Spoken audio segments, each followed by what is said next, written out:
Howard University, the real E2, attending on the live stream. We have students from University of Arizona also attending, and we'll have questions coming in from the chat from them.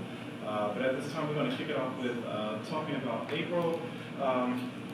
So April, we have a few questions for you. And today we want to start with, tell us about where you're from and how did you get into technology?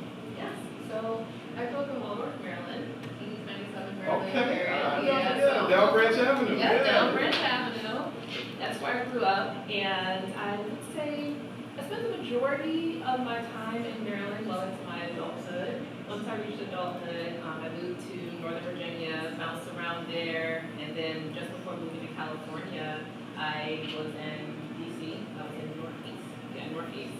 And so it was pretty cool. I went to University of Maryland, and from Maryland, spent some time at Howard, actually. Okay. Fun times at Howard, yeah. And after undergrad, I went to SCAD, so Savannah College of Art and Design, and there I did my master's in luxury and fashion management. So I did not start in tech, I actually started in luxury fashion. I was a menswear stylist as well as a visual merchandiser. Very fun, creative fields, but after about 6 years of that, I came into tech.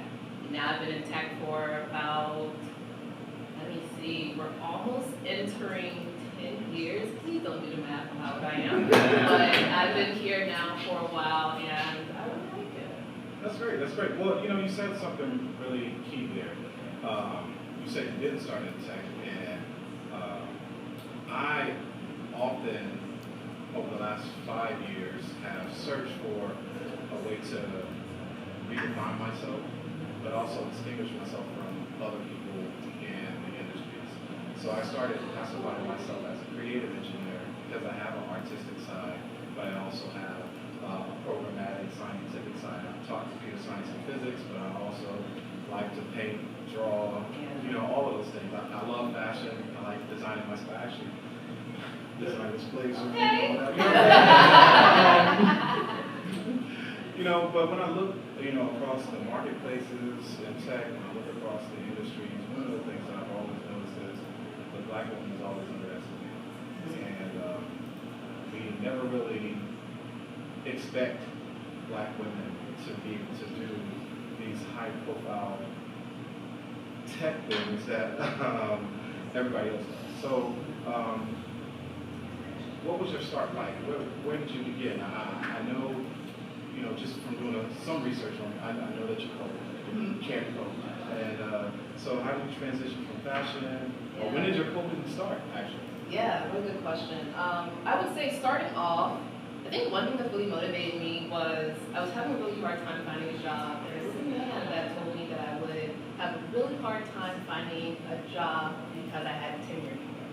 So I was like, great, thank you for the motivation. And after that, I could have just felt pretty down on myself, and I did, honestly. But I just used that to help me find something. And so I changed my strategy when I was looking for a role, and I knew I had wanted to do something within project management. And so from there, I was initially applying for just full-time positions. And when nothing was working out, I said, all right, it's time to be a little more humble, and let's look for an internship instead. And lo and behold, an internship is what happened. I applied to I know they had a name change, Consumer Technology Association, basically Consumer Electronics Association. They're the ones that do the show in Vegas every single year on International CES. And when I went into that interview, because I was still in fashion at the time, I had to tailor the conversation to be more project management focused. And so even though I did floor sets and styled windows as well as helping clients, I had to translate that to a more project management focus because I wanted to do video work. And so by being able to show that those skills were transferable and be able to articulate that really helped a lot. What was also super important was that even though this was an internship, I did make it very clear to who would become my hiring manager that I wanted something full-time. So I didn't want to just stop that intern, but I wanted something permanent. And so once I was hired, which thankfully I got hired there, from day one, we worked on what I needed to have in terms of a skill set so that way I could be hired full-time as someone in a permanent position in that role. My very first week on the job, new help desk software. And I was sent to, as I refer to, all of the offices around the perimeter of the office, which, as we all know, those are the important offices. Right, That's where all the big people sit. But I was tasked to go to each of their offices and get an idea of what sort of things might be needed from them for that project, and there was other projects we were doing two at a time. But in either case, I had to go to their offices and just speak with them to get an idea of like requirements for their own departments and things like that. And I did it by myself. Didn't have my manager there to help me with the conversation. I had to learn how to speak with folks who were like well beyond where I was career-wise. That was my first job in tech, but I did it. And I honestly say that was probably one of the best things my manager could have done for me in my first week of work, was sending me out to like the deep end on my own. Now, she was confident that I could do it, of course, but it really forced me to become comfortable having conversations with people who may be very well hired that I don't know, and being able to speak confidently with those individuals. And then from there, I would say fast forward maybe 2.5, 3 months later, I got a full-time position there, and it was a brand new position that they had created. I was so excited about it because I felt like I had finally made it into tech, and I had a really great team that I worked with. We were a very small but mighty IT team, and I was very fortunate to work with them because I was still getting used to a lot of technology terminology. Like the day before, I was just holding t-shirts, and now I'm sitting here gathering requirements for like rolling out software. And there was a lot that I didn't understand from a technical term perspective. So I just told one of the developers, I said, hey, is it possible that I can come back to you with requirements from these other folks in the office, and if you can tell me how you would communicate that in these technical terms, and then likewise, anything that can be communicated from you back to the stakeholders, I can help translate that to a way that makes sense for them. And that's literally what we did. And that's how I started learning more about different ways to say things in terms of using the correct terms, but also making it appropriate for the two different audiences, I would say. And that has carried over a lot today in a lot of the work that I do now at Microsoft, just being able to know how to talk tech to their respective audience. That's hard. Yeah, it's really, it can definitely be a challenge, and in that role, I mean, I wore a lot of hats. They were all fabulous hats, don't get me wrong, but it was a lot of different hats. But that's where I started also with teaching technical, how do I say, developing technical content, teaching technical concepts. Because despite being a tech-focused organization, there were a good amount of folks there who didn't have a tech background. And so we had all this software in terms that we were using, but I also had to teach them how to use it. Right. And so being able to help with that understanding and getting that skill set under my belt really was helpful because it led into a lot that has blossomed now in my much further along journey in tech. That's pretty cool. So you said something that really caught my attention, so I have to make a little pivot here.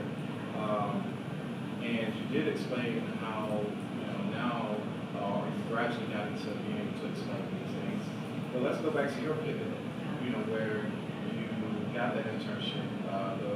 The thing that I want to revisit is how you articulated it, and because that's really important. There's students that are trying to find a way to articulate exactly what they want to do in college. There's working adults that want to articulate what exactly it is that they want to do in their current job, or maybe they want to transition to. How do you make that move, or even understand how to articulate, all right, I have this skill set, this is what it translates to. Yeah.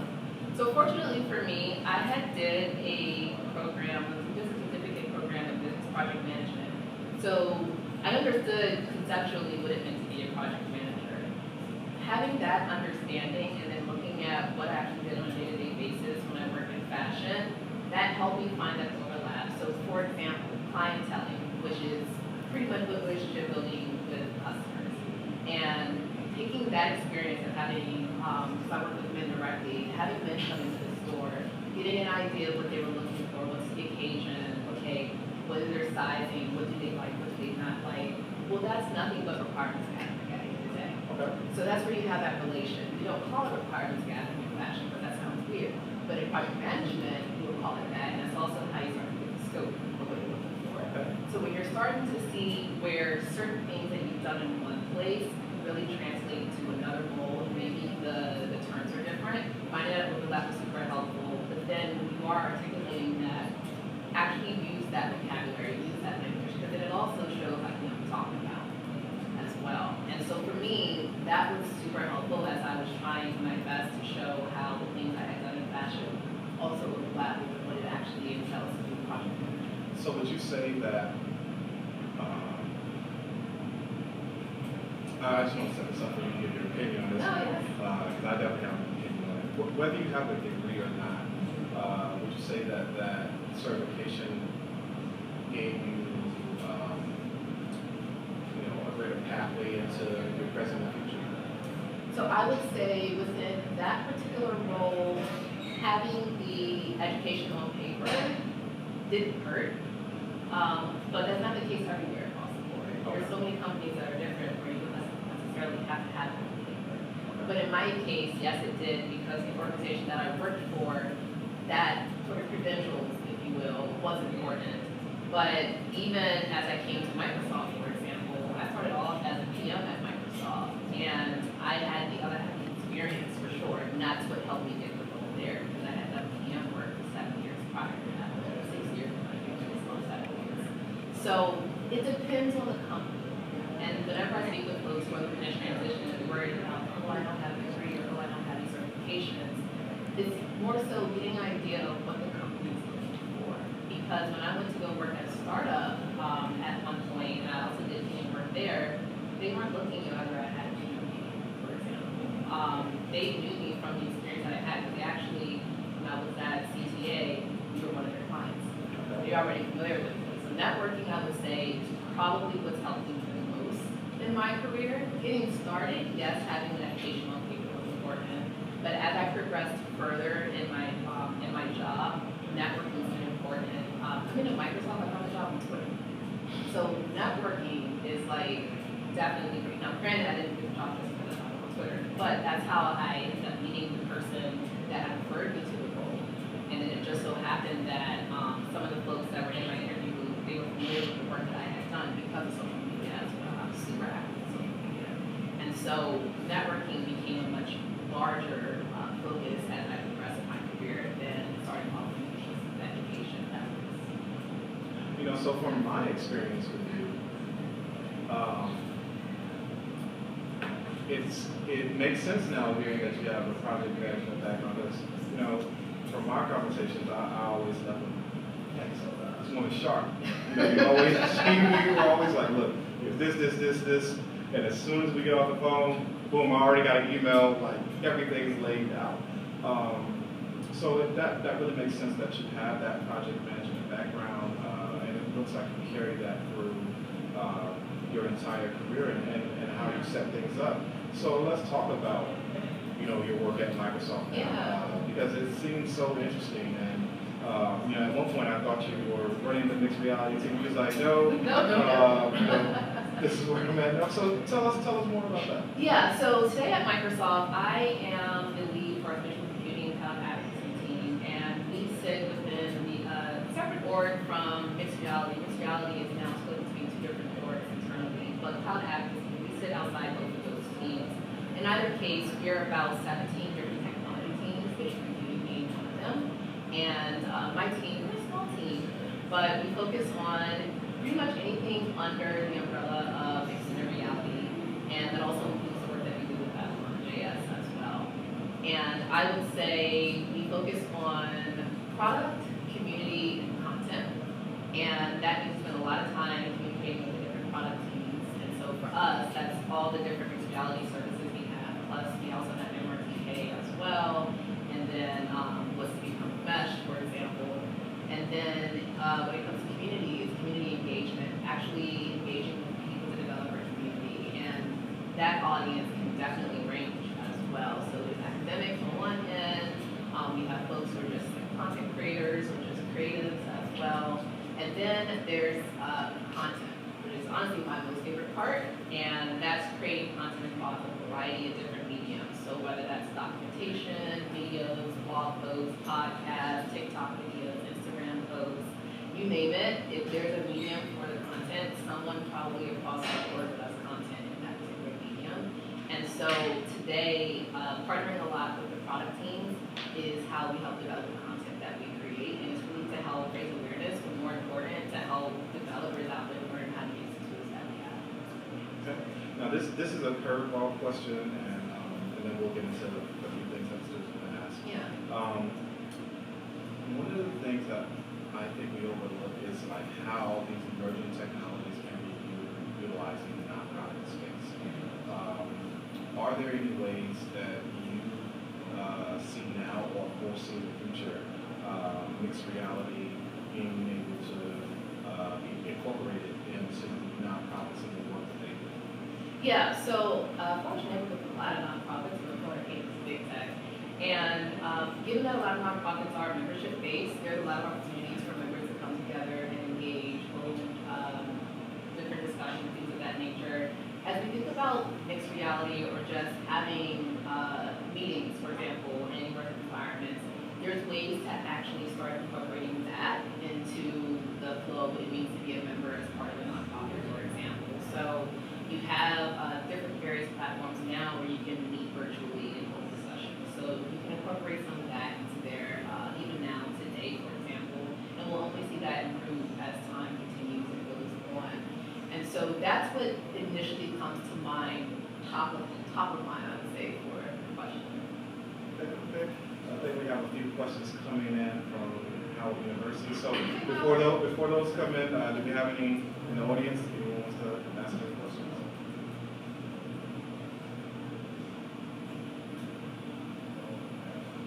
Okay, we have one question. Our first question up from Howard is from Alyssa. She's one of my writing students in 3D modeling and animation.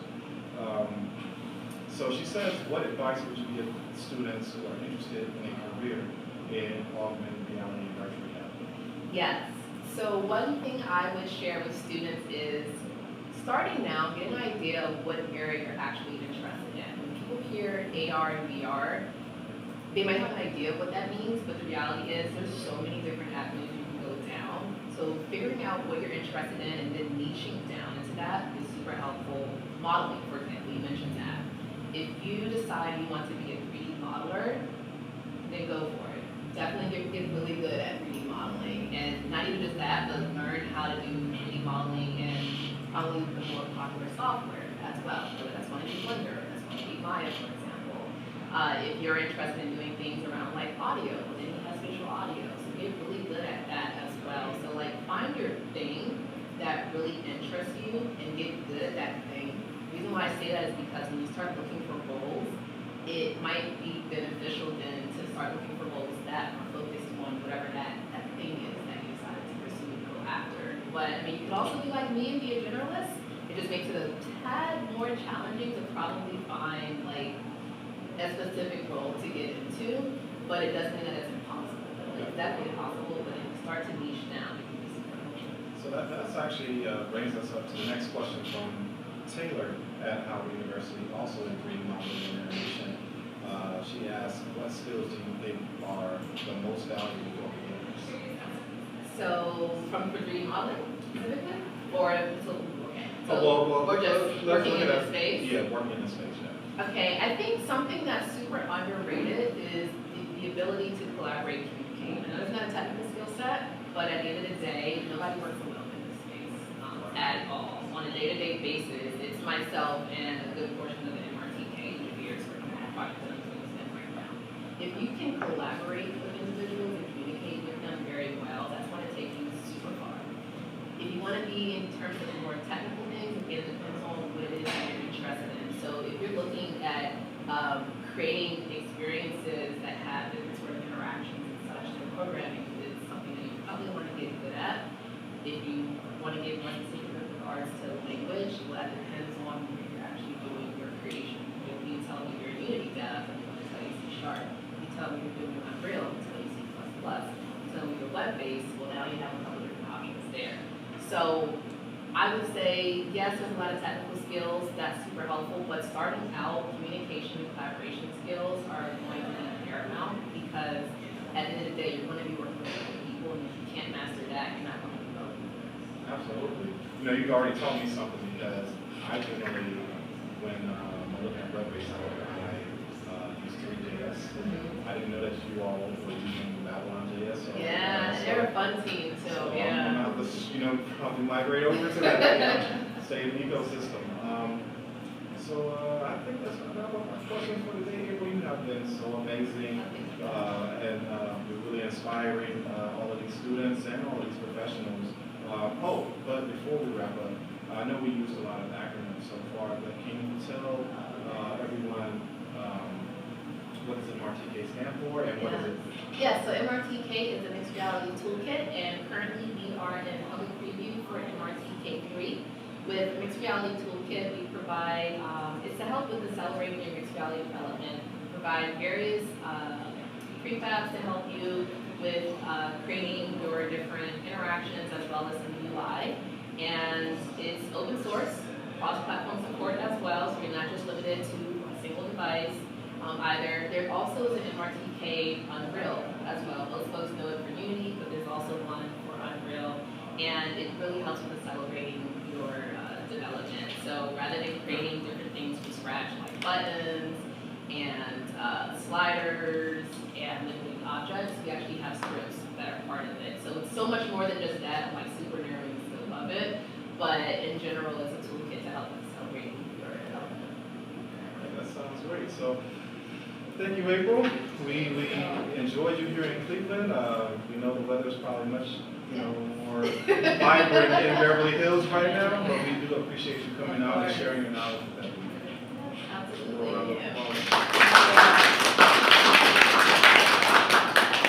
All right, next up, we're going to open the space for Darrell Booker to talk about his program, Microsoft Internship.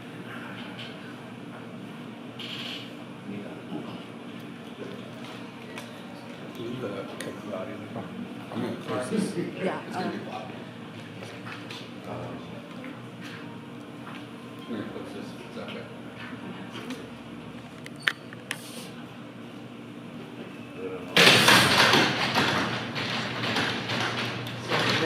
We've enjoyed you in Cleveland over the last couple of days, and we just wanted to have the audience hear a little more about what you do with Microsoft NTA. Yesterday you were able to share, a lot of your why, and we just want to reiterate some of that again. So, especially with students listening and tuning in virtually. Yeah, I mean, it's really all about how do we. Okay. For me, it's really all about how are we developing the next Aprils. I mean, that is truly what it's all about. When you look at just the disparities across industries, I don't remember this stat, if you may know, but I think it's something abysmal, 3-4% of Black females in STEM jobs. When we look across, other verticals, the gaming industry, I think it's 87% of Black teens play video games, but the gaming industry is only made up of 4% Black. When we look at the music industry, I believe it is 2%, that number as well. So, essentially every, industry vertical, there's a lack of representation as it relates to diversity in race and genders, etc. So, how do we, get more people into these careers and get them fulfilling their passion areas? And it's going to be awareness to these things. Even just being here today, is exposing, your students to the work that April is doing and how she got into it, and hopefully making it less intimidating to hear that she started off in fashion, and now she here as a principal at Microsoft doing amazing things with technology. Hopefully that inspires the young people. So for me, that is the goal. And the way to do that is just by really supporting those organizations all across the country that are, bringing those young boys and girls into their facilities. So that's those nonprofits, those community-based organizations who, care. And, they're the ones who are, tirelessly, going and beyond to make sure that they provide that education, mentorship, training, career and professional development for the young people. So through this program, supporting them, making sure that they have what they need from a technology standpoint to be able to do that work with those young people, and then also to establishing really great partners with them so that we can bring the MRTK3 toolkit to kids on, the west side of Chicago, to Watts, to the west side of Atlanta, to these areas that, unfortunately are getting into these things way too late. And, how can we get them on the forefront of being, creators like you all, so. Okay, so, across I know you've done a lot of work across the last 20 plus years. I'm not gonna try to age you. But across 2022, so far we're in the month of September, right? I was about to say October. So we're in the month of September 2022. Give me an example of one or two projects this year that really stand out to you that you've done. Wow, put me on the spot. I think just even again is intersection between where is tech infused within different things. Now working on a project with a nonprofit called Girls Make Beats, and this is back to the music industry, and they're really focused on getting young girls to be music producers and DJs and things. So we're working on how do we leverage mixed reality and HoloLens to be able to teach girls how to be able to do this without necessarily having all of the fancy equipment there. How can we simulate some of those things in kind of those environments? So working on that is pretty fun.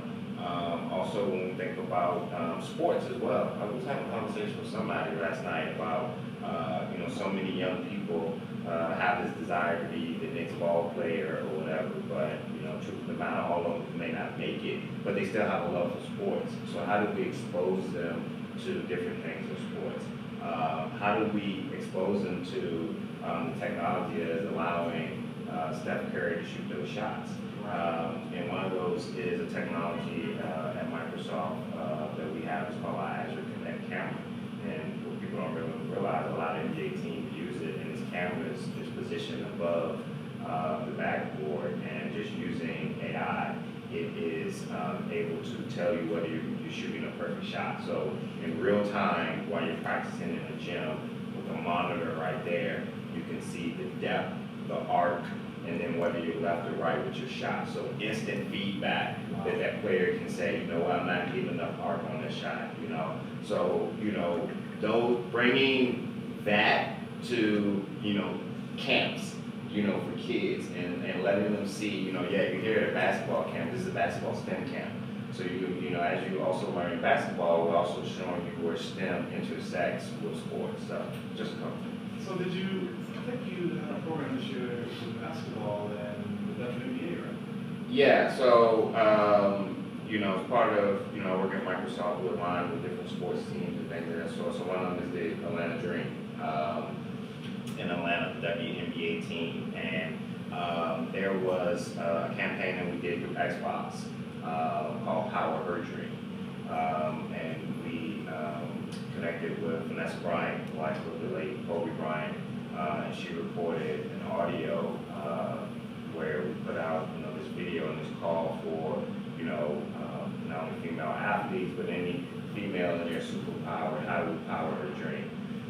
So featured a couple amazing young women doing things from sports to I forgot her name, young lady that won the spelling bee contest to gamers and influencers, gamers and streamers, and just really promoting that females and what they're doing and how can we really empower them to just power whatever their dream is. So it's really fun when we can kind of combine a lot of those gaming aspects along with a lot of the equity missions that we try to do around gender and race lines.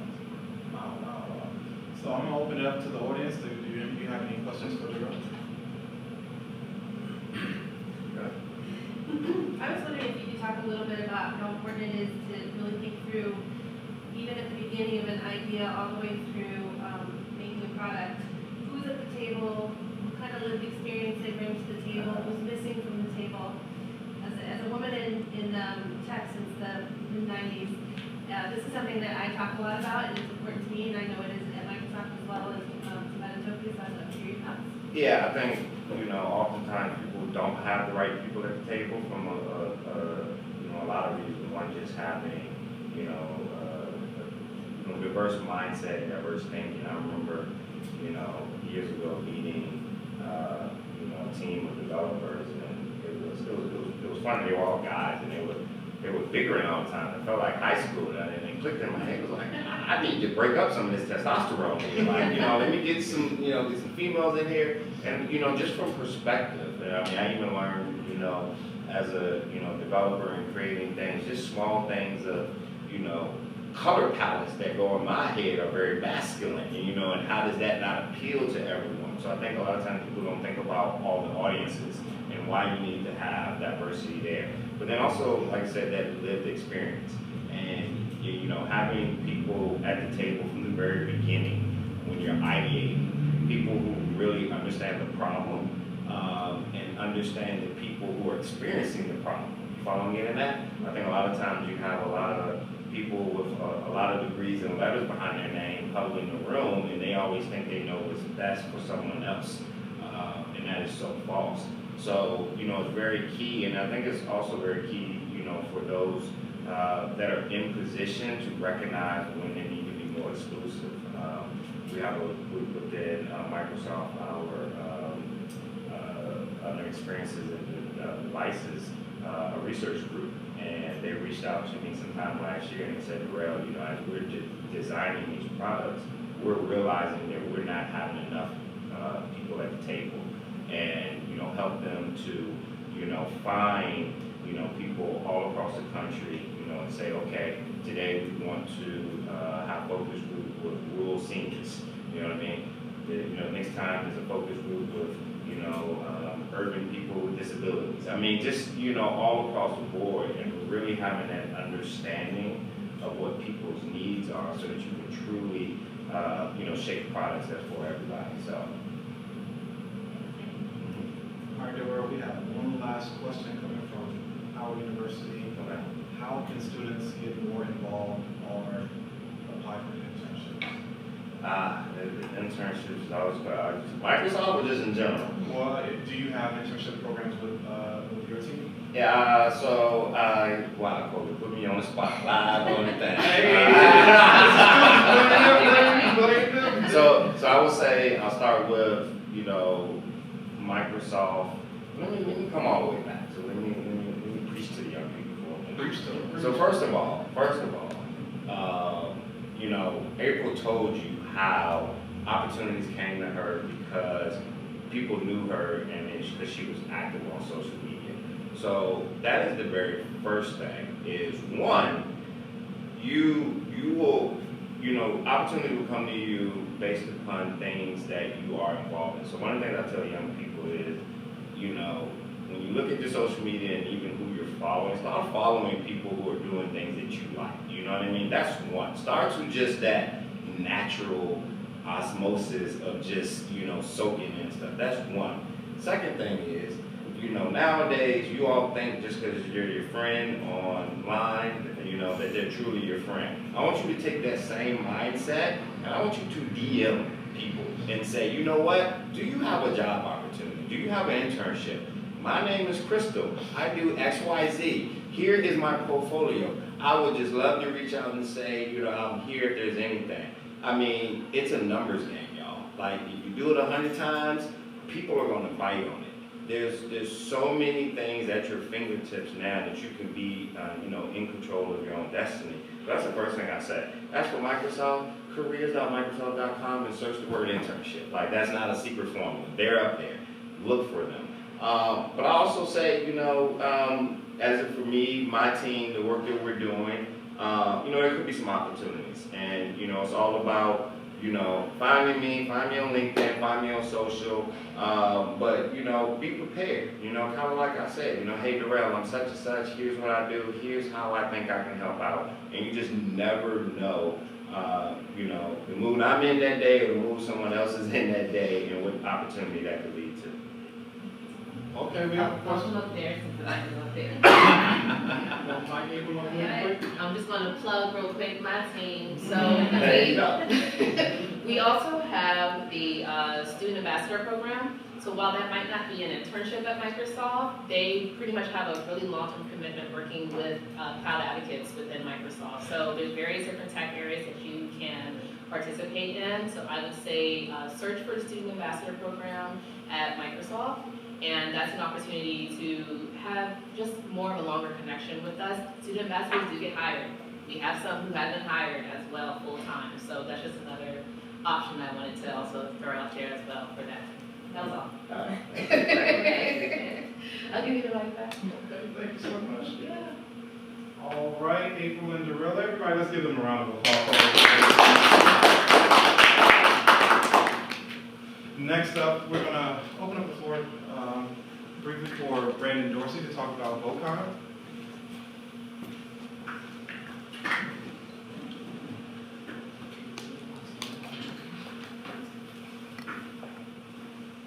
All right. Hello. Thank you everyone for coming to our office. I'm Brandon Dorsey. I'm our technology director here at Vocon. We're an architectural firm. We started in the business in interior space, and now we're doing a lot of architectural ground up. Came to the firm, been there about 10 years, really trying to increase our leverage in how we use technology. So really understanding how we can take it to the next stage of how we are using our software, which is BIM, Revit, and really trying to take it to like a VR, AR experience. I know Jacoby reached out to me a while back about how we can start to partner and network as a running theme here with amazing people like yourself. It's interesting that they were talking about 3D modeling. I have David Durant here with me, who is under my team on our visualization team. He has a background from the Art Institute of Pittsburgh as a 3D modeler visualization. So you come from all walks of life here. You don't have to be in architecture to do architectural work. He's helping us, as you're seeing on the screen, really trying to understand how we can leverage that software and taking that into, like I said, AR, VR experience. At Vocon, we actually are looking, so you talk about internships, we are looking for interns to help in this area. We are a diverse group of individuals. We have an office in New York and Cleveland. You don't have to be here. We have remote spots as well, 18 people across the nation.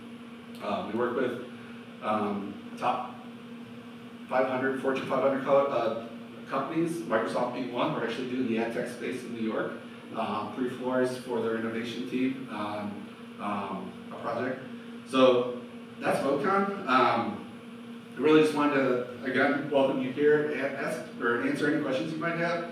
We are in the process right now. We recognize the shift in the industry of having to represent not only the reality, but in mixed reality, a digital twin or a version of what your space may look like in Meta. And that's kind of how me and Jacoby got connected up here on how we're going to start to make the models that we create in BIM and Revit Meta ready in whatever capacity that might be, because there's obviously a lot of different versions of Meta, but making sure that our architects and our designers understand when they're designing for the real space, what can that translate into the virtual space, and how do you make those connections? How do you make sure that you have that experience that can be transferable, so that if you wanted a one-to-one, you can do that, but how can we leverage it and take it a step further so that you can have both your physical space, but then your virtual space, and they connect. So that's kind of where we're at today. We're getting ready to launch Vocon Digital, which is an extension of Vocon. So I'm super excited about that. It's just another extension of what services we can bring to the industry, based in Cleveland and New York, like I said, but mainly for our clients that are starting to ask these questions about wanting to get into extended reality. How can we leverage what we already do with you as design, so we don't have to duplicate the work. So again, that's why me and Jacoby just started connecting, and hopefully partnering with all you amazing people to be able to make that happen. that's my spiel. I don't know if there's any questions for me or. What's the your typical time frame when you go from concept to building out a 3D model? Yeah, so it's interesting. Like I said, been here 9 years, started leveraging more and more technology in the design process. So we were able to cut down that design process from, let's call it 12 weeks of SDED stage to about 4. I know we're working on the Microsoft Ad Tech project. They're doing design in real time, so leveraging Unreal or Unity or Inkscape are the 3 main softwares that we use to visualize that space and make decisions in real time as that process is being built out. So to answer your question, from 12 to about 4, being able to leverage visualization and 3D modeling. And go ahead. For a young person wanting to get it at, and you mentioned, some tools and things, is that what is like the beginner, is there anything that comes top of mind that you like, if you just wanted to start get your feet wet, even at an early age, to get, to get this career path, you can start using these tools to learn some basics that will ultimately, get you along this path? Yeah, so I'm actually going to echo what April said there about being able to understand what niche you want to go into is really important. Obviously, I went to school for architecture and interior design. I don't design and do architecture anymore, but I understand the software that we use. So to answer your question directly, using Revit, using BIM, using SketchUp, any of the basic 3D modeling tools that are in our industry, and really getting good at those will help you to take that next step. I know, like I mentioned, David doesn't come from architecture, but understanding like Blender, understanding Maya, understanding all the other 3D softwares that are out there, because they all start to blend together. What about something like Minecraft, made by Microsoft? Could be very well possible. If you think about it, if we start to leverage that philosophy of building, and we're building in the meta or building in digital, no physical limitations like we have in the real world where we have to beat code and stuff, at least today, that might change. But we can definitely leverage people that are building in Minecraft to understand, all right, that's a stepping stone to get in. Now let's go from Minecraft to Blender, Maya, the other ones that are more in the professional realm, and we can start to leverage it like you're seeing on the screen. Awesome. But yeah, no, that's great. Great stepping stone. We actually had the same question. I was going to ask you pretty much the same thing, but from the standpoint of what's your favorite software, or do you have a software of choice when you're building models? Well, unfortunately, I don't get to do as much as I used to. I came into the industry, and our industry is really standardized in the States on Revit, Autodesk products, to do architectural work because it does documentation, right? And I really got my feet wet and cut my teeth on Revit and becoming professionally certified to be able to teach that. So that was my area. As I start to understand like how that translates into what you're seeing on the screen, I started to really connect with David about using like Unreal or Unity on really trying to take those visualizations to the next level. So we stage our proposals, if you will, our renderings off of we can get this level, medium level, or high level. And as you start to go up in progression of your visualization, there's more time and energy and effort. Like we were talking earlier, really trying to decouple your model and all that effort and work that goes into it, that's what drives the cost up, if you will. I'm not trying to not share too much with kind of how we price our stuff, but that's basically how it ends up working in any industry. I mean, you can go from basic Minecraft level, like, okay, that's very rudimentary, right? But it's a stepping stone. Now let's get to the more advanced and being able to switch out materiality using augmented or VR. So those experiences will drive that. Perfect. I don't want. Go ahead. Is there? This is a kind of a little question. I gotta ask in my head, but is there like, how do you feel about? Can we take this too far? And the only reason I said it is, one place that I've seen it, it's kind of useful. Like nowadays, if you like shop for like houses and stuff, they have the virtual staging and all that. But I've seen it like on Airbnb listings. And I feel like that's going too far because now you're giving me a false impression of what this space looks like. You know what I mean? So I'm just wanting to see if you have any thoughts of like, all right, there's limits of where we can go with this, or we should go with this. Personally, yes. I think there should be some boundaries that we set, because of, it's still being developed, in my opinion. It's just my opinion. I think there could go too far of what we're trying to create or trying to capture, right? I pulled up, you were talking about Airbnb, so it just made me think of, we use Matterport as one of our digital twin reality capturing, right? This is actually our New York office. Somebody asked me about what our New York office looked like. But how far do we take it, right? How far do we want to go with capturing everything in the world? Right. Like, where's all that data lit? Like, there's some questions, in my own opinion, that have yet to be answered.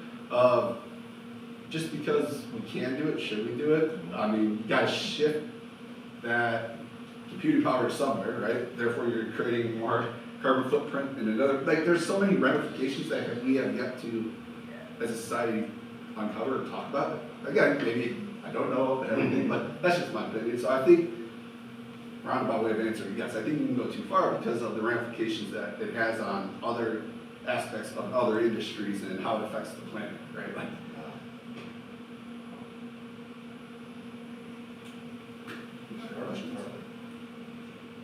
Any more questions? great group here. Like I said, I'm so happy to meet you all and partner with you on things going forward. Thank you.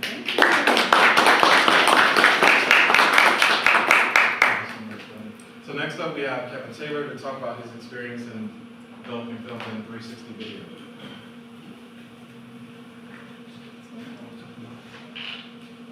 Zoom your screen. How you doing? Good, how are you? Good. Glad to be here. Yeah. So the way that I got here is, as most of us know, this wonderful young man Jacoby here, bringing everybody to the table, and I'm a part of the Greater Cleveland Urban Film Festival, and I've had films in our Greater Cleveland Urban Film Festival as well as our Cleveland International Film Festival. And through the years, there have been shorts, there have been features. For me, I'm always trying to, try new things, push new envelopes in filmmaking.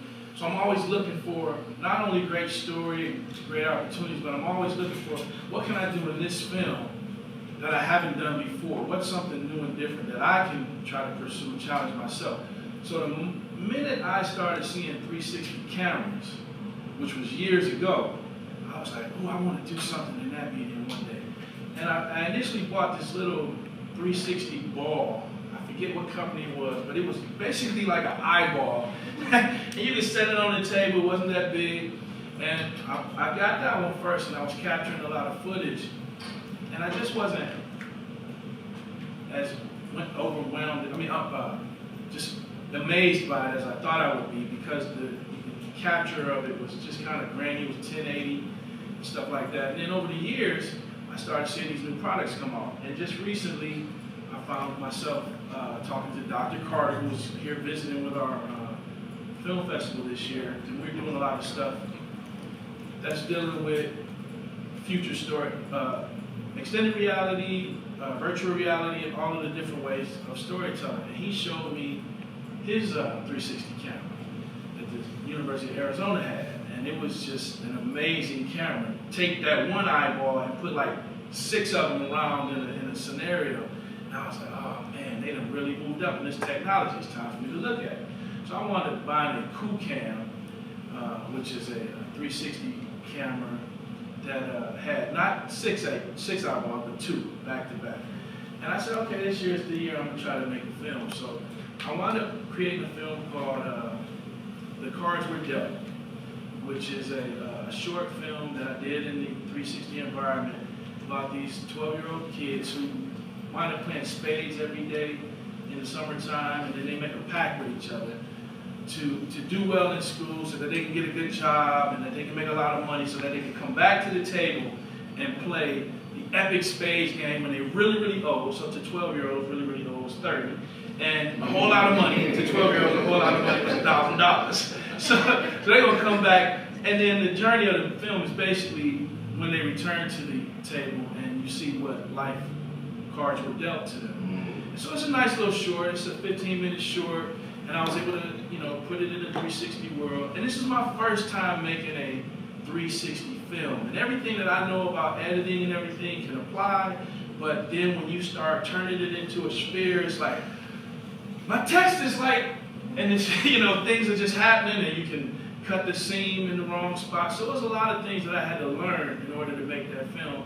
But ultimately, with having great people involved like Tristan and something like Dr. Carter's whole team was just very helpful in helping me to execute my first film. So I learned a lot about that world, and then I meet you guys, and I'm like, man, Microsoft got these tools. It's time to move into another space with this filmmaking, because that whole idea, we got a chance to put on the HoloLens, and how you can see the world in front of you and have the items in front of you. So I'm like, oh, I gotta deal with that too. I'm gonna work with that. But my film is called The Cards Were Dealt, and it's on this Oculus today. If anybody wants to check it out, I think Kobe said we can pass it around. You can just watch some of it. But that's my journey. So Kevin, we have a couple of questions coming from Howard University. One says, it's coming from Darius. Darius is looking to build VR 360 experiences because that's one of his passions. In such a nuanced industry of VR, XR storytelling, community building, what do you find are the best ways to engage your audiences? Through the VR? Yeah, through VR, XR. Well, that's again, like, I'm brand new to it, but I did learn a few things that I think I would incorporate next time, which is, my initial idea was I want to do something simple so that I can kind of manage it. So I put that camera in the middle of the table, and the conversation was almost in the way that you see that 70s show where they just spin around, but you have to do the spinning, in the Oculus and whatnot. But I learned that some of that, I would like to move the camera. I hope there are devices that are being built or that you can like mechanically move the camera so a person doesn't have to physically be there. And in that way, it's even more engaging so that you can get around the space and in the room. Also, I like the idea of my next film project, I want to have the individual in the device be one of the characters in the movie. And, so I've seen variations of this through like gaming. Through gaming, you are the character, you move, but I would love to tell a real story that kind of moves them through the film. And just be able to have the camera in positions where you can see all around, which is what a 360 camera does, but you don't necessarily have to do all of this turning back and forth to visualize everything that's happening on the screen. Did you use conventional storyboarding to plot out your storyline, or what did you do to set up your storytelling? And that's a great question, because what I realized, we had workshops building up to this with Dr. Carter's students and Dr. Carter as well, and I realized a lot of filmmakers were trying to make it a lot more difficult than it is. You still have to tell a story. You still have to kind of put your audience in a position to see what's going on. So initially, you just write a great story. Then you just got to figure out, okay, actually the work is a little bit less complicated because you can't put lights all in the room. You can't put the audio team, you can't put the crew in the room. It's really just that camera, and then you got to run and hide and let the performance be the performance all the way through. So it's almost like capturing a stage play, but just doing it in a way where you can see everything. So that was, to your point, it was very conventional in the storyboarding, in the story writing and everything, but then just learning where's the best spot to put this camera. And then also, editing is still the same process. If you have a scene, you have to start it, finish it, and then you have to attach the next scene where it's gonna go. But the only thing that I don't like, that I hope that they get some lenses and some things involved in 360 cameras is, in regular filmmaking, you can do close, mid, wide. So if you mess up the line in the wide, I can always close in and get it, get that coverage. You can't do that. They have to finish that scene, and the best you can do is capture it the same way, and then maybe, fade in and edit or something, but that's very noticeable in 360 filmmaking. Sounds like we got a lot of problems to solve. All right, well, we appreciate you for your presentation, and if any of you want to view this film, we have it loaded onto the Oculus. Okay. Given just the emergence of having XR as categories in film festivals like Tribeca and South by Southwest, do you foresee yourself ever submitting to any festival? Absolutely. What's stopping you? Yeah. Well, no, nothing's stopping me. We just made it, so you know. As soon as I leave here, because Dr. Carter actually brought that to my attention when we were at the festival. He was like, they got this as a category, and I was like, ooh, I'm gonna submit it. It was well received at the G Cup Festival. People really liked the story and everything, so I'm definitely gonna try to enter it, and just to be able to come showcase it, so that people can start getting familiar with that world, and like you guys, inspiring people to tell stories in different ways. Perfect. Any other questions for Kevin? Thank you. All right, thank you. Okay, while our last speaker is setting up, we're going to have a Q&A with David. And then Dave will be followed by Joe. And Joe is going to give us some demonstrations on how he creates in mixed reality. Sorry. All right, so basically, I was just asked on the spot to talk about what I do.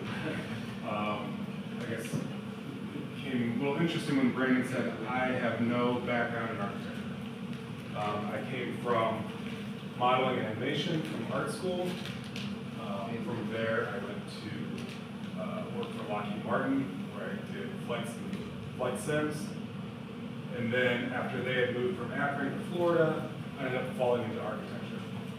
And then from there, I just used the skills that I learned from modeling and animation, lighting, and started doing work like this for about 6 years now.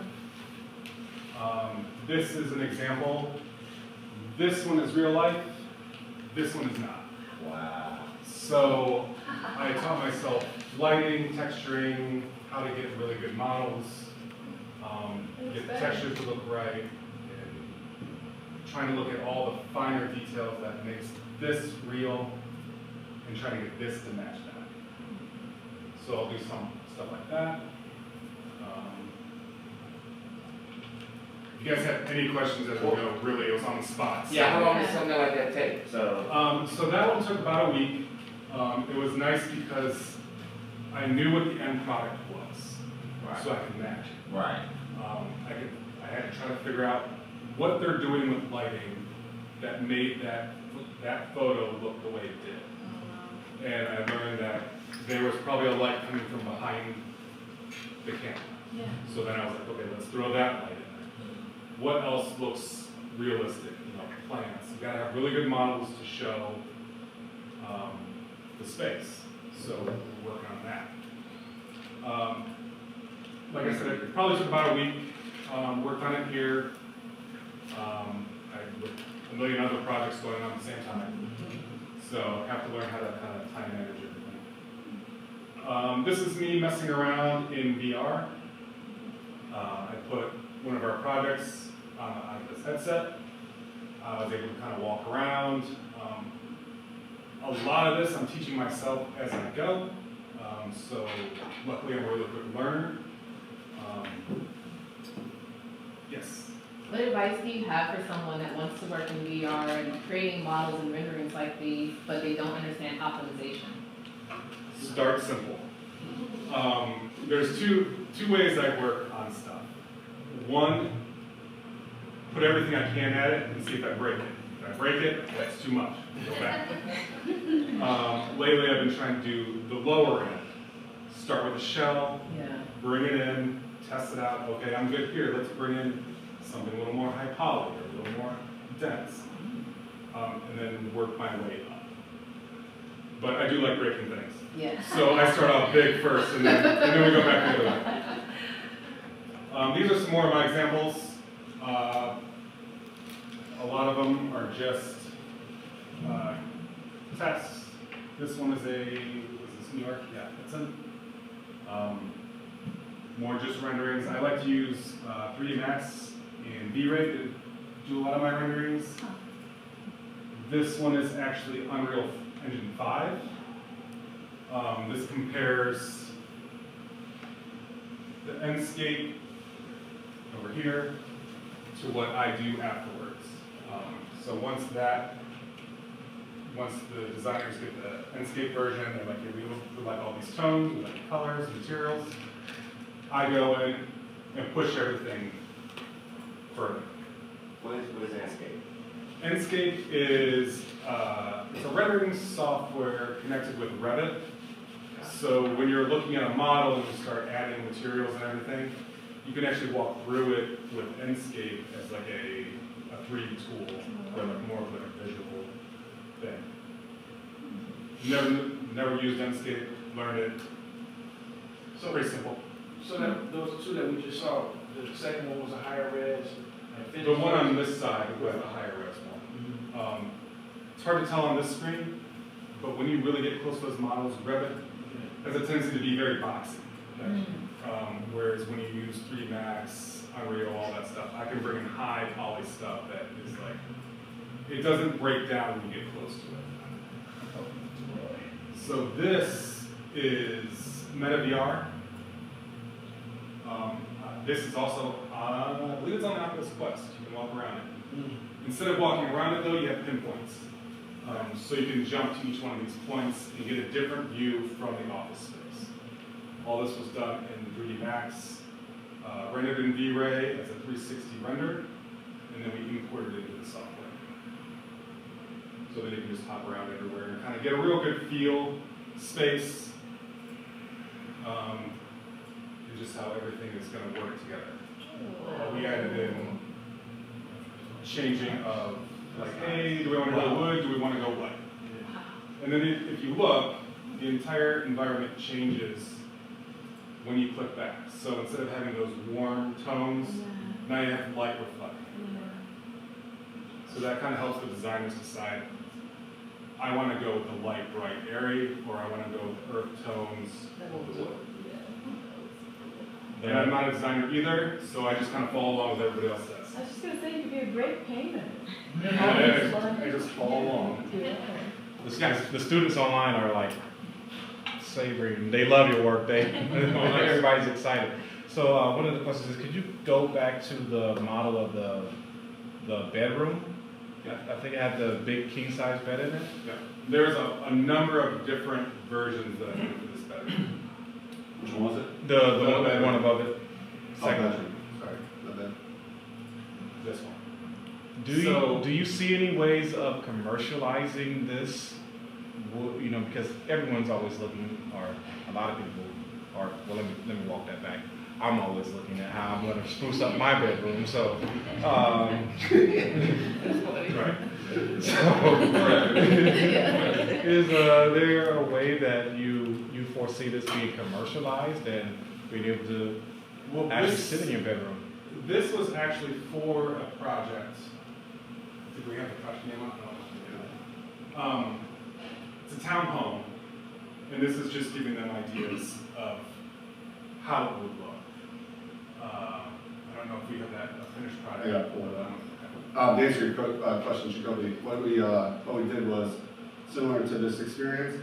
We took it in a 3D Vista and we gave it to the real estate developer to do a pre-con virtual walkthrough for potential buyers of that space. So using the bedroom, they can get a look and feel of what their townhome would look like and either sign up to buy or not. So yes, it was commercialized, to answer your question. So how long does it, this is another question from Howard University, about how long does it take to create a bedroom like that in 3D? A lot of the stuff, so if you jump back over to that one, a lot of times you can find models online. I go to certain sources, they have models, I download them. It's a lot cheaper for me to find the work than it is for me to do it. So I may build the shell and get all the materials ready and all that stuff, and then I start placing things that are already done.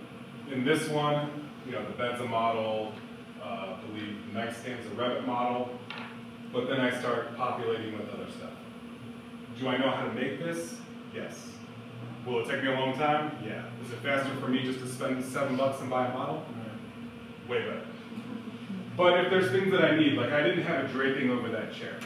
So basically I knew how to deal with cloth, so I do know everything that I need to do in order to get this to look the way it does.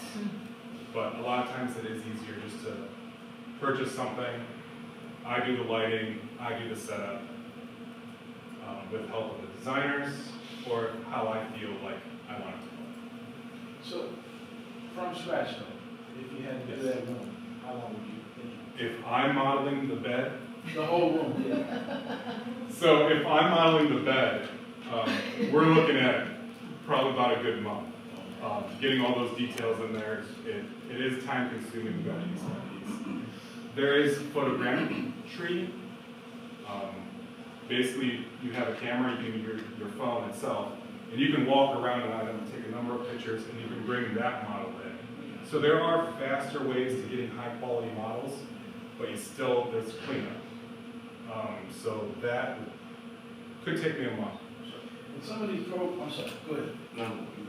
I was going to say, some of these programs today are to the level where, like, you can say this is a material, like a cloth, and it'll bone it in that manner, as opposed to like a human and boning it in the human. You know what I mean? Like, Right. So is that some of what you had to do with the blanket that you said you had? Yeah, the cloth in the chair basically is just a plane. Gotcha. I add a whole bunch I don't know how everyone knows polygons, vertices that build up a 3D model. Okay.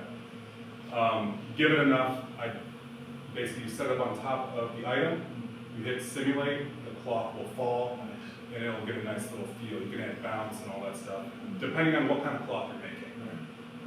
So I wanted it to be a nice heavy blanket to sit on the chair. And so basically that's how that one came. Okay, I was yeah, gonna say- two questions on that. It was more a comment for you, for your students. Okay. Even now while they're in school, if they're good at modeling, you can sell your models on like Sketchfab. Oh, there You you can go. license them. And so Oh. like you'll have people like here, I'll who will buy it. license them. And that's like quick, easy way to make money even now without having to dedicate hours upon hours. Yeah, just practice Yeah. modeling a chair, modeling a lamp. Start simple. Because I too also license models, just Yeah. like you do. So a lot of times I can already find it, but if you're practicing modeling, take something simple and then build it. And then, as you continue to build, get more details. So I can help out any Take the ring out. Well, that was my problem. Like, is there like a model store? You kept saying you can get a model. You search a model, you can probably find it. Yeah. Wow, so you could. Some are way more friendly. Yeah, Turbo Split's Right. one. There's a few overseas that we'll deal with. And what form? What do you get? Like, if you were to take that very first one of that office space, so there's a model of the sofas, which you're talking about. Well, that one I know you created from scratch, but like, what are you getting with a model? That's what I'm trying to understand. You would get a sofa. You You would get literally a get a sofa. I'm sorry. Okay. You get a sofa. You get sometimes you get pillows. Sometimes you get blankets. Yeah. They all and you come can with mix the and model. match though. Yeah, what you want. So yeah. Yeah, it's pretty cool. And then like if you want to get super fancy, you can add your own kind of material on top of the sofa and not use the one that came with the model. Yeah. So it gives me a good base. Then the designer's like, well, I don't want this color. I want this color. And I'm like, okay. Then I'll start building out that material to go on top of that couch. So it's kind of like a mix and match and almost like playing a game. I see now. Yeah. So it's pretty fun.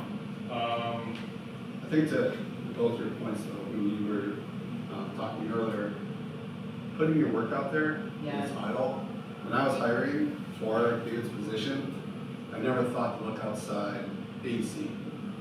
And then I came across his work, right? You applied, and just putting yourself out there opened up opportunities for him, but opened up my eyes to look beyond just standard industry and say, hey, if I go look at the art media industry, you have people on power, right? And now that you're just opening people's eyes that may not have known to look in that direction. And that's benefited not only my team, Vocon, but I think you can say it benefited you. My career actually started off as I'm a chef. And I just happened to communicate with somebody at Lockheed Martin. And then all of a sudden I heard somebody mention to the vice president, you hired the cook? Because I was well known in Akron. And so it got around that like, oh my gosh, you hired the cook from the store down the street. So then I just continued on. I don't know if you saw any other examples that you guys want to take a closer look at. I thought some restaurant projects, playing around with mood and renderings. Some people prefer the nice sunny days. Some people like, I want mood. So.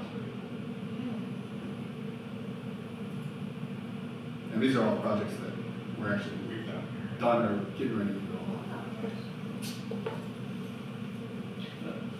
A technical question, real quick, Kobe. Go ahead. No, go ahead. We'll take this last question and we'll transition to Joe. The slide you showed when you said you were in the Oculus and everything, did you cast that somewhere and then record it? Is that how you got that image? That's what I'm. I believe there's a record option inside the Quest. And then you can output. And then you export it to something. Yeah, and you download it. But yeah, and I'm here afterwards. You guys have more questions or things to learn? Yeah, we definitely have more questions, David. So at this time, we're going to transition to Joe. But if you'd like to ask more questions after this, I think Brandon and David will be available for questions afterwards. Now we're going to transition to the man of the hour. You actually all just set up, without even knowing, you set up everything that Joe is going to talk about. From transitioning in careers, as we talked about with April and also David, going from the chef to... This robot can dance, by the way. What? We use speech, man.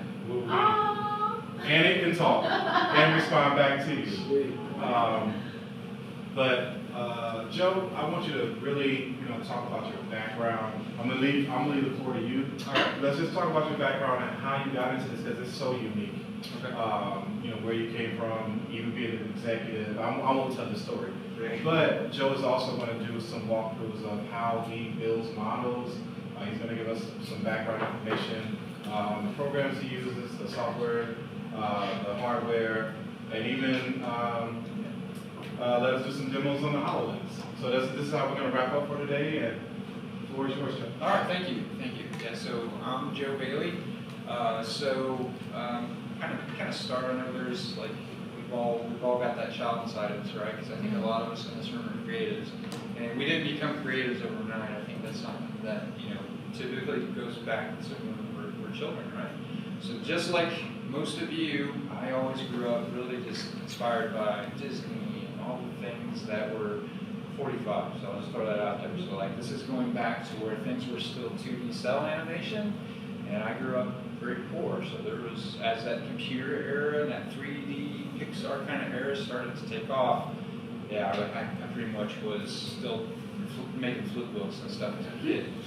As life would have it, I ended up joining the military, had a great career, got out, was really a stubborn child. I didn't want to go to school, and it really took some really great mentors to find me. I said, hey, look, you've got a lot of talent, go to school. And I did. I ended up going to school for computer programming and database management. I don't know why I chose it, but someone said, hey, computers are the future. And then my second term, I was learning coding, and in order to learn coding, that a lot of what they do is you build video games. So like in this coding class, I was like, this is what I want to do.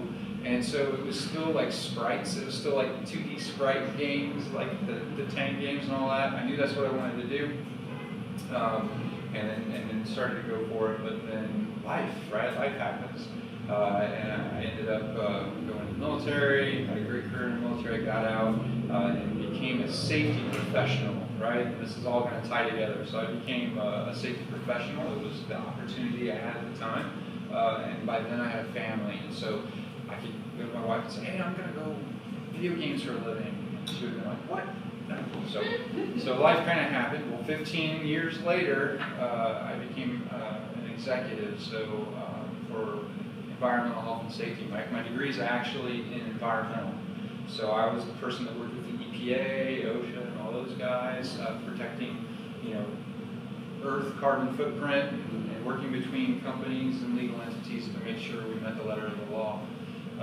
Most recently, before I started working for Microsoft CBRE, I worked for Amazon doing just that. I woke up one day and I said, look, like 45, I want to do this. I want to get back into tech. I got off track. I want to get into tech. In the meantime, since all those years ago, I've been going back to school. Every couple years, I go back to school like on my own. There's a lot of really cool free programs out there from a lot of Ivy League schools, and you can just, every time tech is always growing, always changing. I never wanted to lose it, so I've been working in Blender, Maya, Unreal Engine, Unity for years, just doing kind of my personal passions. And then I got a call to come join the Microsoft team to support them through the company I work for, CBRE, managing immersive technology. And I just said, you know what, this is a calling. I gotta take it. And so what I do for a living, I believe I have the best job in the world. I manage immersive technology for Microsoft at Atlantic Yards. So we have these amazing little rooms to where leaders and visitors and kids and communities can meet and have these amazing experiences. And I get to build those. And it's just never thought in a million years that I'd be here. And so it is a dream come true for me. I wake up every day excited to do what I do, to partner with, whether it's the Microsoft leadership team, or we work with a lot of community groups. Most recently worked with Georgia State University and their Creative Media Institute. So we got a lot of relationships and connections. On top of that, we're really pioneering with other companies and organizations to figure out how we can best use this technology and continue to grow it through immersive technology, HoloLens technology and development. April talked about the MRTK toolkit coming out, and so it's super amazing to be part of this. And so just looking over, got back to where I wanted to be when I was a little kid, and it does feel so amazing to have the opportunity. So, Jacoby, that's a little bit about kind of the career and where I came from. So. All right, let's let the demos rip. All right. I guess real quick, I think before we get into the demo, I want to talk about the technology and the software. So I develop VR, AR, and 2D experiences. Most recently, combining those, right? So we take 3D immersive spaces, and then we can put people in HoloLens and actually create characters. Here's my personal feeling, right? I'm big on using this technology to dream big, right? I don't know how many times, even whether it's in this life or past life, we go out and we create these things where there's UI, lots of UI and all that stuff. UI is needed in certain spots, but we're dealing with technology that allows us to just dream big. And so we shouldn't set like limits, right? And so what I'm really passionate about, whether I'm working with an architectural firm, developing BIM models, or creating an immersive experience, I use a lot of character animation, and the tools I use, a lot of you already mentioned them. Maya, Autodesk Maya, Blender, Unreal Engine, and that my personal workflow for the little robot you got right there. There's a 3-second delay. So there is an entire library of royalty-free assets with Unreal Engine. I made a switch from Unity to Unreal Engine about 1.5 years ago. And the reason why? No code, right? So this little robot has, we're tying into the HoloLens speech mapping capabilities, and that's all without code. When I say code, it's node-based blueprints, right? So with Unreal Engine, you don't have to go learn coding to do this. I suggest you do, because the node-based is still, it's C++, we just drag and drop a bunch of nodes instead of having to look right up lines of codes. And there's a huge community, lots of resources. You still have to understand core concepts. But the cool thing is you can get started right away with Unreal Engine. There's a huge community, huge asset library within that software. And by the way, it works really, really well with Microsoft technology. So the toolkit plugin, the MRTK toolkit plugins in there, the Microsoft Windows Mixed Reality toolkits in there, like all the things you need to get started right away. And then this character here, he's sitting there with an idle animation. So this is a 3D model that comes in a T-pose for all those that are ready. The animations that he currently has, I did not keyframe animate. These are animations that you can just drag and drop onto this character through mixing them. So there's a lot of really cool resources. If you got a vision, you can just play with it. So, and then my personal workflow for character animation and a lot of the stuff that we can show today. The team, I got here early, so the team got to see a lot of this stuff already too. Maya, Substance Painter, Unreal Engine. Those are my, I don't know, that's my toolkit. Every once in a while I'll go outside of that for Blender if I'm working on something that's bone specific, because Blender has a really good plugin to get characters over to Unreal Engine. Once I get them over to Unreal Engine, then I can get them into my own workflow. But I think that's pretty much industry standard too. It's Maya, Substance Painter, Unreal Engine. Cool thing is, growing up I couldn't afford Maya. Autodesk Maya has been the industry-leading animation software and modeling software for a long time. So a lot of us got started in Blender because it's like you heard people before me say, if you understand the core concepts of modeling and animation software, you can take that and use it in other software. So whether you're getting started in Scratch or whatever programs, you can take that knowledge and it transfers. They work a lot. And there's some things that are just not intuitive in the software if you play with it and you understand this. Core concepts are there. You know, the transforms, rotate, scaling, how we use materials, keyframing, like all that's the same no matter which software you go to. So those are my three. Cool thing is, Autodesk Maya just launched the indie version, $280 for a year. It used to be $1,600 to all the way up to like $3,000 at one point. So now for those of you that want to learn this software, it's a really great price. All right, so we can do a demo. Yeah.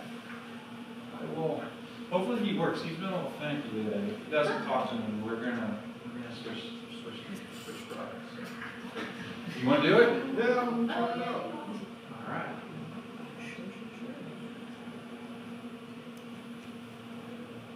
Joe and I have some experience with the joint demos together. We just work on the second Atlanta. All right, he should be down there. Yeah. So, hey Louis. Hey, Louis. We're gonna turn up some volume so everybody else he can hear it. You guys can. Let's turn it up.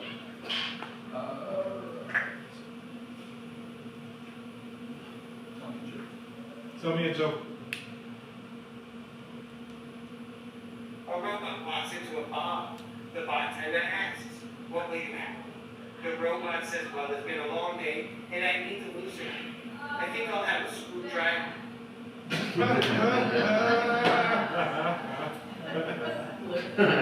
There's a little bit of a lag for the audience that's looking at the screen, so.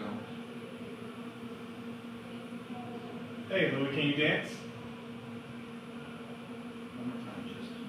Can you dance? Of course,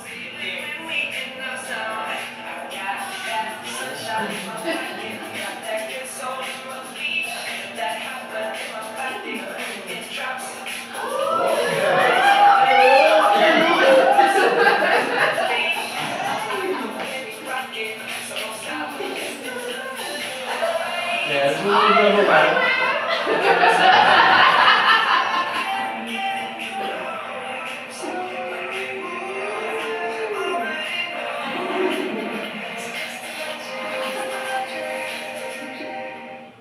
Give them a second to reset. Yeah, I wish it wasn't a lag because it moves smooth and the texturing and all that's really great. This is pretty cool, Joe. Sing me a song. sure, I will sing you a song. I have been told I sound a lot like Michael Bublé.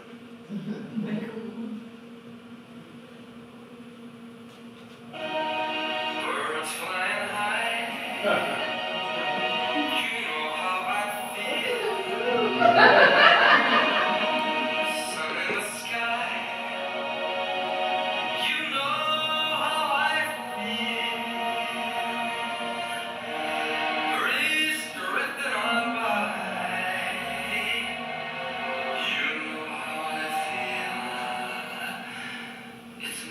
dawn. It's a new day.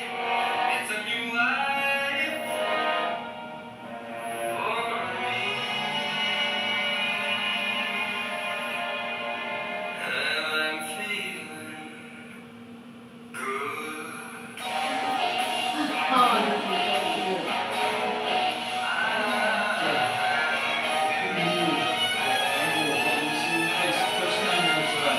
Yeah, you can walk all the way and interact with the model. So right now he's interacting with voice, which is speech mapping, which is part of the plugin for Unreal Holland. Tell me another joke. Tell me another joke. Tell me if you have hearts. How do you make a robot man? You push a ball with its buttons. All right, we're gonna start this one, Jacoby. I don't know that we have 7 minutes, so you know which one we're gonna do, right? Yeah, let's give him at least 2. All right. Yeah. You remember the words? Do the thriller? Yeah. Do the thriller. Dear, your order has been spoken. He thought you said order food. This is going Give to him be that. epic. Oh, I am there going to it is. need to get to character. We got it. Good.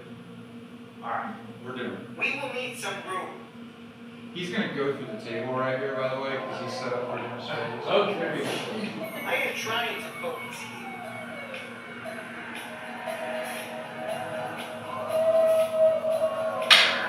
Okay, here we go.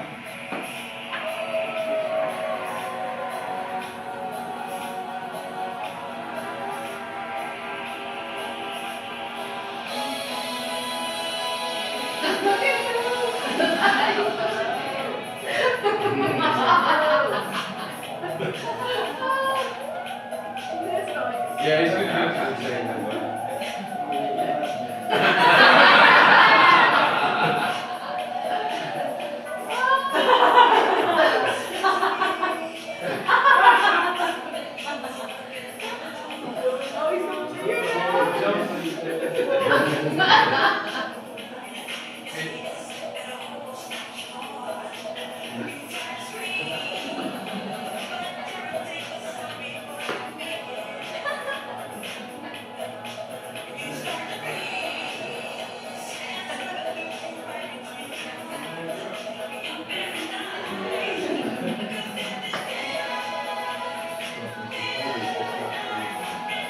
No, this is just the device portal.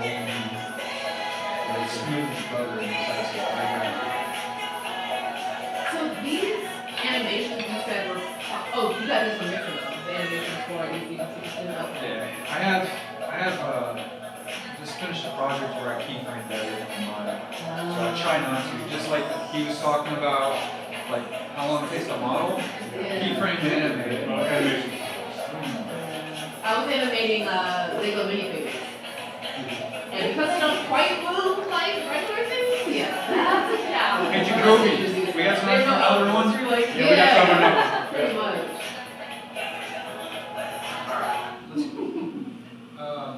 So I'll share this. This is something that I did for one of my kids because as a little kid, I think it's cool how we can impact.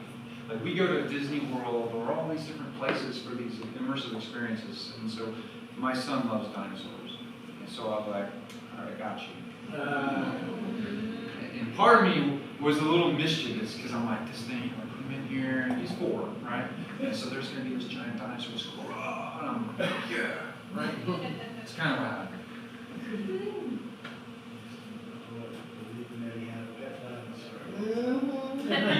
He did ask. Yeah, my kids like I do a lot of fun stuff, so I have all the rigs from Toy Story, and so I have Toy Story acting out other movies I like that aren't Toy Story. Oh, that's great.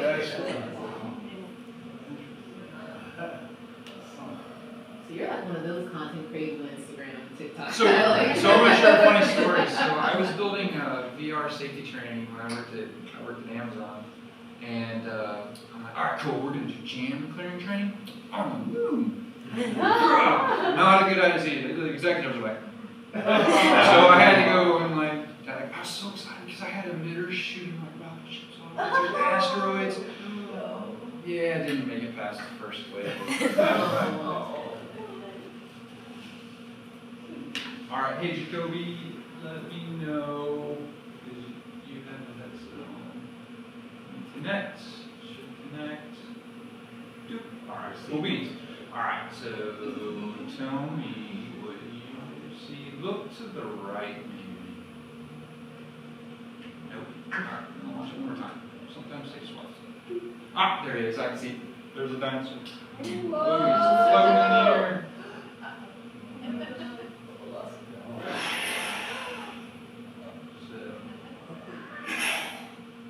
Yeah, so sorry there's a lag in the view you guys have, but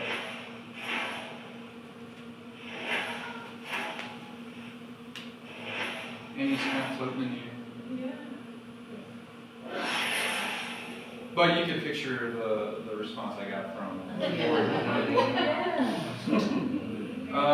Daddy, I'm sleeping with you and Mom tonight. yeah. All right, Jacoby, last one, all right? All right. We good? And then we're going to leave this one open for anyone that wants to come through and experience it.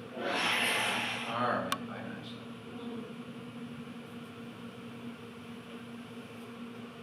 This one, I may need to steal that from you. No problem. Oh, I saved the best for last. I didn't develop this. This is developed by the HoloLens mixed reality team and Unreal Engine. It was a joint.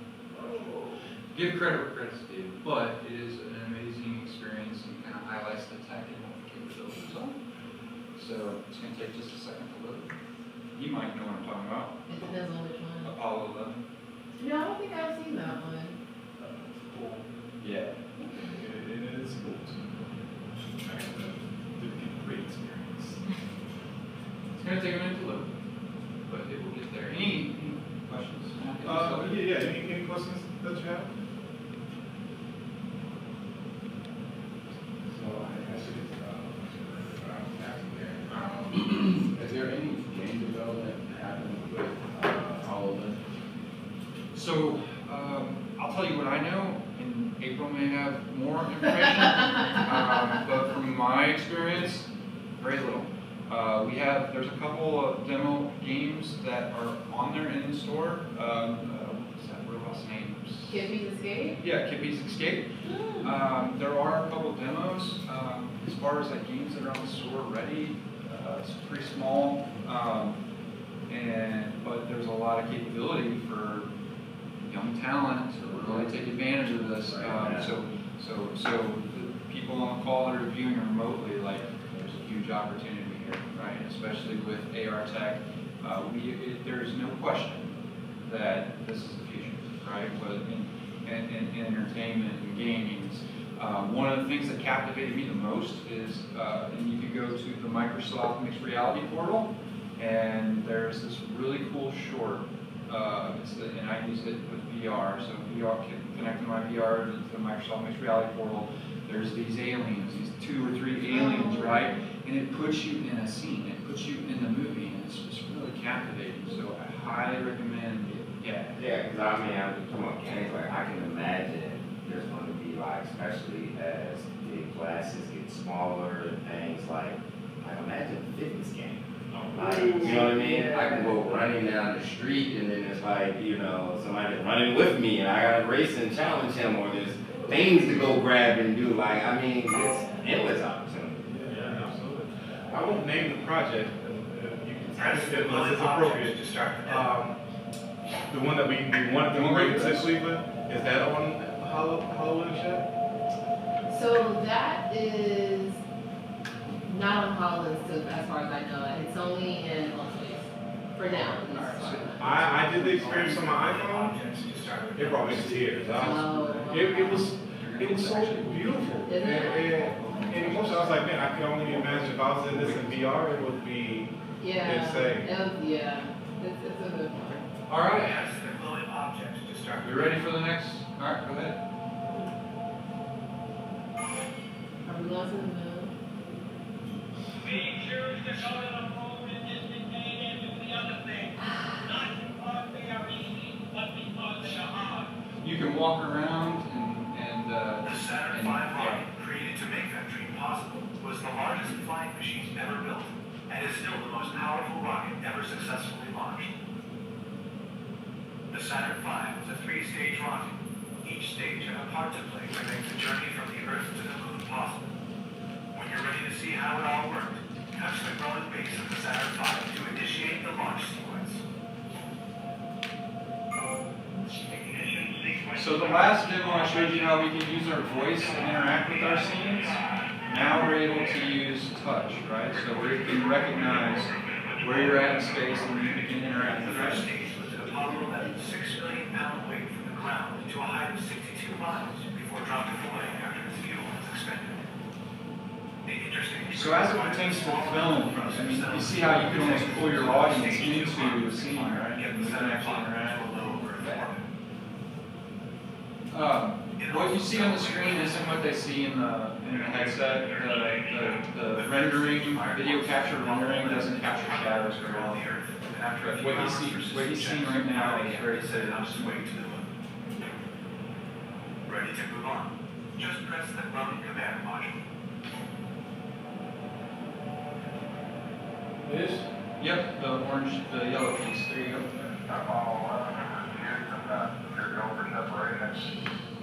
Shortly after leaving Earth orbit, the command and service modules separated from the now expended third stage, and then turned around to extract the lunar module.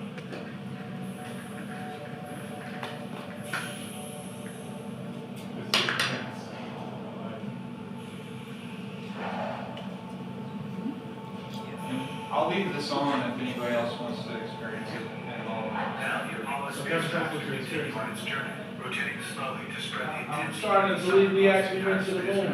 Just a little bit, right? No, it's really cool, because what you see in here, I'm looking at that and this, and it's definitely a different experience from here.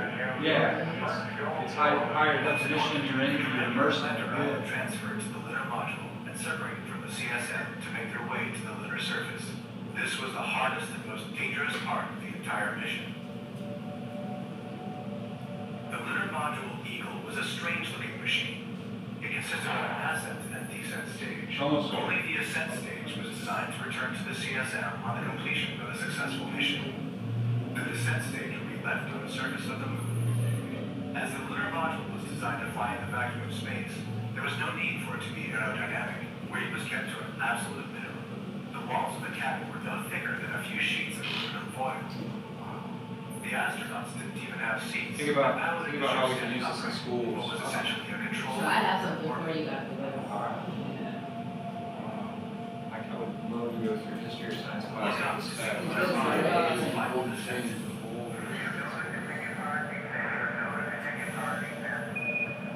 There were computer errors as well as giant craters and huge boulders which had to be avoided in order to find a safe place to land.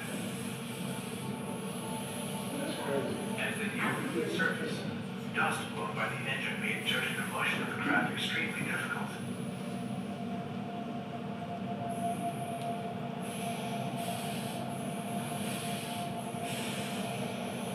This is almost done. They had done it, with less than a minute of fuel to spare. When you're ready to proceed, press the hatch on the Eagle.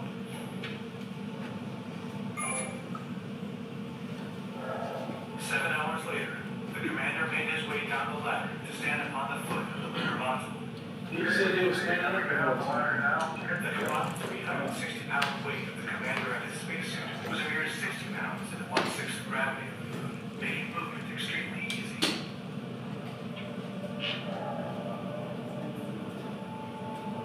The commander had to jump from the ladder to Eagle's foot, as the landing was so gentle the legs had not compressed as intended when they touched down. You're a filmmaker. What do you think? Oh man, my mind is blown, man. That's one of the things I want to talk to you about.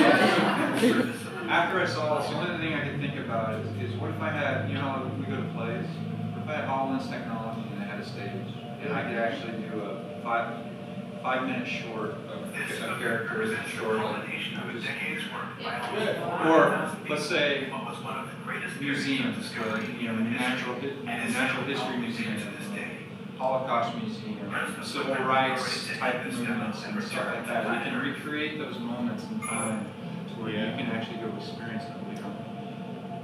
Martin Luther King's speech, like you could be there and actually interact. At Gettysburg, they just did this for Gettysburg, where they created immersive technology where they put you back in time in history.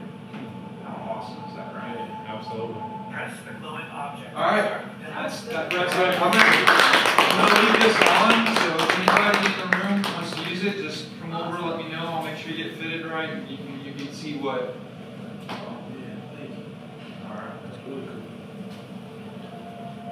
All right, so that's going to conclude our day. We're actually right on time.